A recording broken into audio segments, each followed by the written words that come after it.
Hi, I'm Wonjin Lim from Chadwick International School in Incheon, South Korea. From the recent COVID-19 pandemic's global social distancing measures to the increased worldwide urbanization, the evolution of urban transportation has shown the spotlight on the micromobility wave. Micromobility, generally defined as rented or borrowed lightweight electric vehicles, has emerged as a true potential solution for short-distance urban mobility. In particular, the use of e-scooters has stormed from city to city since their commercial launches not too long ago. The global micromobility market was $48 billion in 2021 and predicts to rise at a compound annual growth rate of 17%, reaching $200 billion by 2030. Yet, like most new entrants into a well-established system, micromobility has faced criticism and growing pains because of some legitimate concerns that needs to be addressed. One of those issues is safety. A lack of regulation combined with the explosive growth of micromobility products has created a need for increased safety measures. A report from the US mentions that injuries spiked 70% over the last 4 years in America, spurring 200,000 emergency room visits and resulting in at least 71 deaths. Similar reports of increased injuries have been published for major metropolitan areas worldwide. Something must be done to reduce such incidents. This leads us to Air Armor, a portable airbag to prevent or diminish injuries associated with micromobility accidents. Air Armor is manufactured to protect the upper extremities, which means from the waist and up, of the rider. It is designed with a sensor that will be coded with either C++ or Arduino, so that the software can be loaded onto a small chip. The airbag itself will be composed of nylon, a common airbag material, so that it can be easily folded into a compact foldable bag. Also, the chemical inside the bag will be sodium azide, NaN3, since a small spark in this substance causes a release of nitrogen gas that will instantly inflate the airbag. For the hardware, we'll be using an accelerometer, MPU6050, which will be mounted on the vehicle frame to detect sudden decelerations or impacts. This accelerometer will be connected to an ESP32 microcontroller with an Arduino IDE run-on battery, which will run the algorithm for the airbag deployment.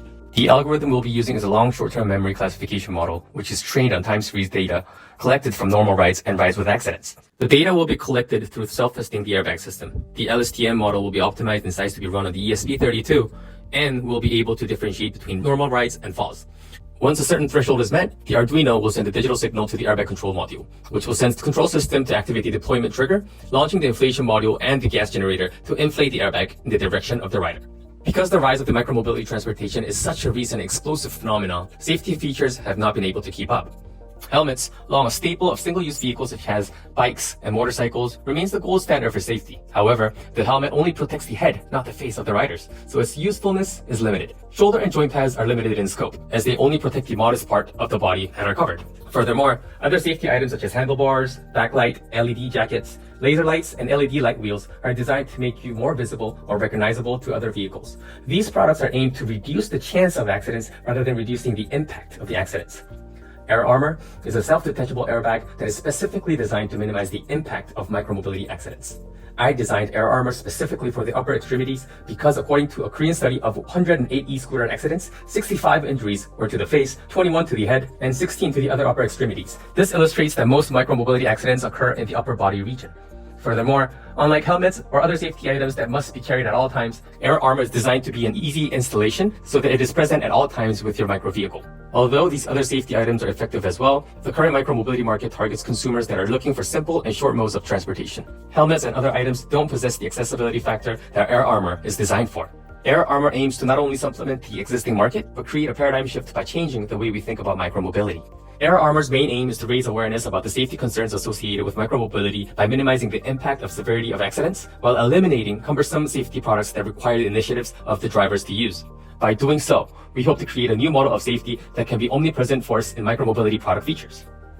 Our leading customers must first be the companies that dominate the current micromobility market, such as Lime, Bird, Kitcoin in Korea, Shangqi in China, Ofo in China as well. Of course, we intend to also sell to individual owners, but convincing these micromobility rental companies to install Air Armor on their vehicles will create a blue ocean bigger than even my wildest dreams. There might never be a market for people who own traditional forms of transportation like cars, motorcycles, and etc., but I believe the explosive growth of micromobility leaves the future possibilities limitless.